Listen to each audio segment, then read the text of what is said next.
Durham will open the second half as the tailback. Big, powerful runner from Cincinnati Colerain High School gets the carry and slams forward. I mean, he went right between the center and guard, finally brought down by middle linebacker Arthur Brown. This is an extremely prideful team. I mean, 19 of their 22 players on the two deep are within 220 miles of campus of Kent State. These are Ohio, Pittsburgh kids, very proud of what they can do on the football field. They're going to come out fighting in the second half. Gain of 7 by Durham. He'll give it back to him. He has a hole on the right side, pushes Brown back, very close to a first down. They'll still need another yard for a first down where Lemur and Brown brought him down. But visiting with Hazel yesterday, one of his dear friends is Tony Dungy, who was the former coach of the Indianapolis Colts, led him to the Super Bowl championship. And he said the two of them have a philosophy.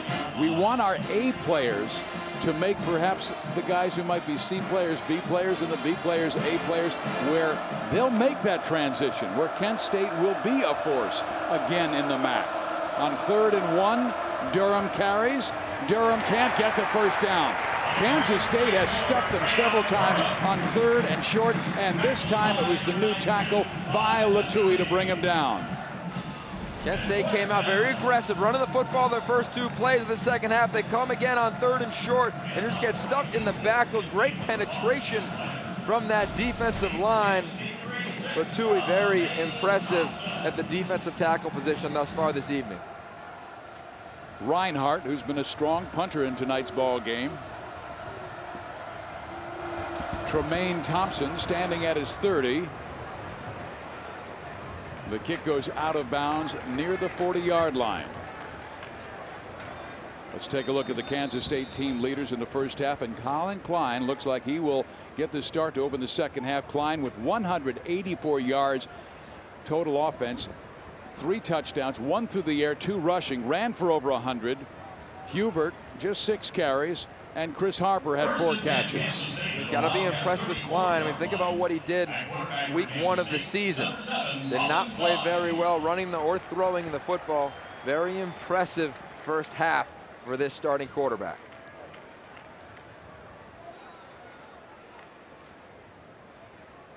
Klein to the air on first down. Scrambles to his left. He shows great footwork. Now will run. And he actually gains a yard when he could have lost 11. You know, there's a theme around the country, and that's younger or smaller athletic quarterbacks. And he stands 6'5", so on paper you wouldn't think he's very elusive and athletic, but you watch him right there, feeling the rush, feeling it as a quarterback, feeling pressure come, rolling out of it, getting as many yards as he can. He gets back to the line of scrimmage, gets out of bounds, doesn't take the hit. That's a very impressive play right there for number 7. Bill Snyder said, you know, he's an intelligent young man, committed. He studies his opponents, really has put the work in this week to prepare for Kent State. Hubert almost escapes, but gains just 1 yard where Luke Batten makes the tackle.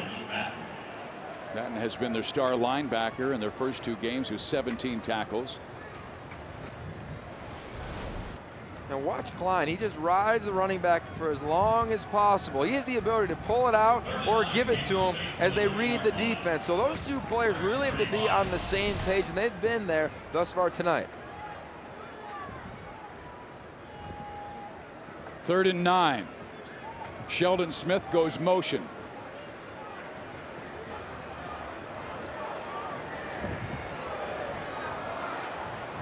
Barely got the play off with just 1 second left in the clock.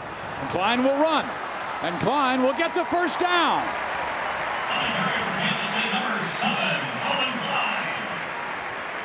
As physical as he is, Yogi, my goodness, that's why you need 2 quarterbacks. Well, he drops back, surveys the field. You see him now, and then bam, he gets into another gear. And that's what's so impressive about this quarterback. He has that extra gear, that ability to make a 4-yard gain into a 7, 10-yard gain and continue to move the chains. They have it at their own 47-yard line.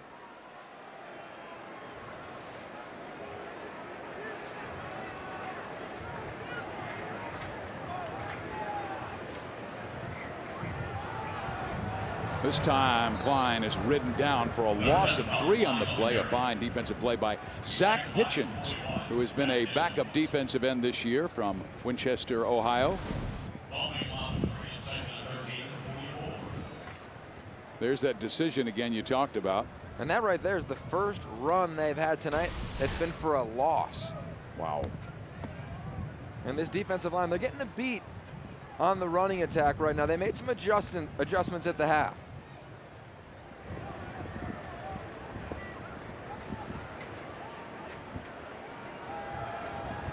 Klein whips it to the right.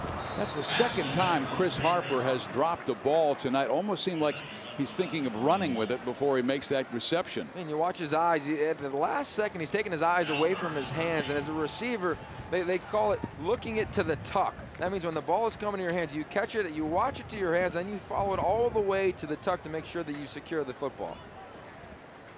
That will make it a 3rd down and 13.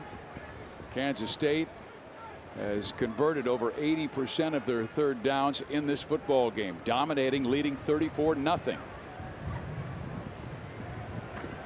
Looking to Tremaine Thompson now. Klein will scramble.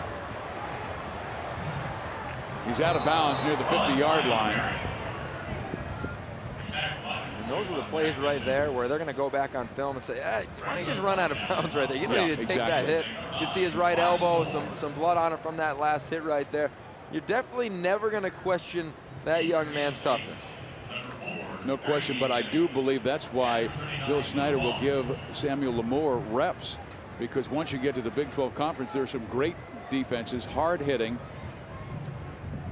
and it's not one hit that sends a guy to the sideline. It's usually the 15 to 20. Their catch made near the 20-yard line by Adeyemi. We've got a time onto the field.